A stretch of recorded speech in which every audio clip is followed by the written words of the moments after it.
el día de hoy vamos a platicar sobre la estadística multivariada. En particular, nos vamos a enfocar en tres aspectos. Primero y más importante, ¿cuál es la esencia de la estadística multivariada? ¿Para qué nos sirve? Luego vamos a charlar sobre cuáles son las técnicas más utilizadas y finalmente veremos un poco de la notación matemática. Para captar la esencia de lo que es la estadística multivariada, vamos a empezar con un ejemplo. Supongamos que estamos en un bosque y miramos a nuestro alrededor. Observamos que hay diferentes árboles. Algunos son más altos que otros, hay algunos que tienen fruto, el tipo de hojas. Entonces nos preguntamos, ¿cómo podemos clasificarlos?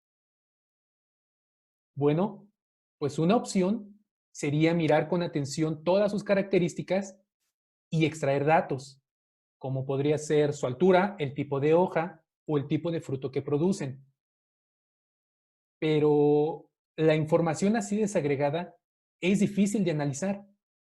Vamos a organizarla.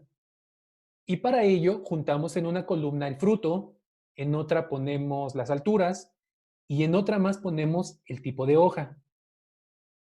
Ahora sí, con estos datos organizados, ya podemos correr un análisis y esto nos llevaría a identificar que en realidad existen dos grupos de árboles en ese bosque, los árboles frutales y los árboles de coníferas. Noten que esta clasificación solo la logramos una vez que combinamos todas las variables. Esto es el análisis multivariado. Formalmente lo podemos definir como un grupo de técnicas que nos son de utilidad para examinar o analizar a un conjunto de variables. En nuestro ejemplo, las variables serán el tipo de fruto, la altura y el tipo de hoja.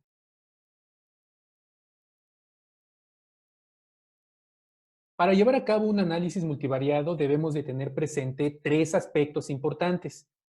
El primero de ellos es identificar a las unidades de análisis, es decir, son los objetos que vamos a estudiar.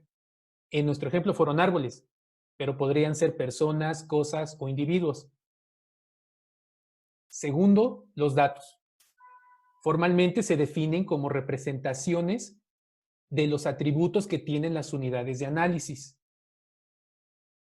Y finalmente están las variables, que no son otra cosa más que un conjunto ordenado de datos. ¿A qué me refiero con ordenado? Me refiero a que una variable solo debe de contener un tipo de dato. Si vamos a captar alturas, entonces solo entran las alturas. Ojo, los datos no necesariamente son números. Observen que nosotros captamos el tipo de hoja y eso no es un número, sino es un atributo de los árboles.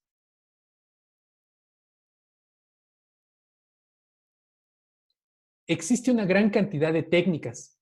Sin embargo, elegir una u otra depende de dos cosas. Lo primero y más importante es que debemos de saber cuál es nuestro objetivo, es decir, qué queremos hacer. Si recuerdan, en nuestra pregunta del ejemplo era ¿cómo podemos clasificar a los árboles? Entonces lo que necesitábamos era hacer grupos. Para hacer una elección correcta, también es necesario mirar el tipo de variable. Es decir, necesitamos saber si la variable que vamos a analizar es numérica, es categórica, es continua. Y ya una vez que tengamos claro el objetivo del análisis y el tipo de dato, ahora sí, podemos elegir una técnica para analizar a las variables. Hay tres grandes grupos o familias de análisis multivariado. Primero están los métodos para relacionar variables. Y aquí encontramos a los modelos de regresión lineal y los modelos de regresión logística. Su objetivo no es otro más que analizar el comportamiento de las variables independientes y cómo modifican el comportamiento de las variables dependientes.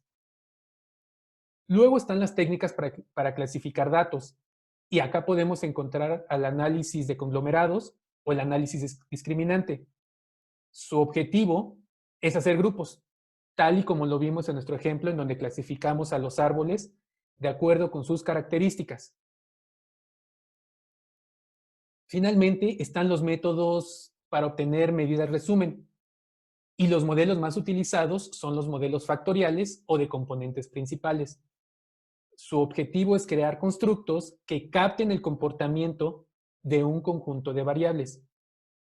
En las próximas sesiones vamos a andar con mayor detalle en cada una de estas técnicas. Por el momento, lo más importante es tener claro que existen diversos métodos y su aplicación va a depender de nuestro objetivo y del tipo de dato que tengamos. Ahora bien, ¿cómo se ve el análisis de este conjunto de variables desde el punto de vista matemático? Vamos a verlo. En general, lo que hacemos es codificar los datos que obtuvimos en una matriz. Y esto lo hacemos organizando a las variables y a las unidades de análisis. De esta forma, cada observación corresponde a una celda de esa matriz. Luego, ya una vez que tenemos esa matriz, podemos hacer operaciones matemáticas en donde combinemos los datos y así obtener un resultado. Esto parece complicado, pero la ventaja que tenemos hoy en día es que contamos con una gran cantidad de software que nos facilitan el proceso. Sin embargo, lo importante es tener claro qué queremos y qué tenemos. Antes de finalizar, un poco de historia. El análisis multivariado tuvo un gran impulso a inicios del siglo XX, con este señor que ustedes ven acá, que se llamó Sperman. Lo curioso es que su objetivo no eran las matemáticas, sino estudiar la inteligencia de las personas. Él suponía que la inteligencia no se podía medir directamente, sino que había que juntar varios rasgos de las personas y así determinar qué tan inteligentes eran. Y esta es justamente la esencia del análisis multivariado, el análisis de un conjunto de variables. Bien, pues hemos llegado al final de nuestra charla. No me resta más que darles las gracias por ver el video y nos vemos en el próximo.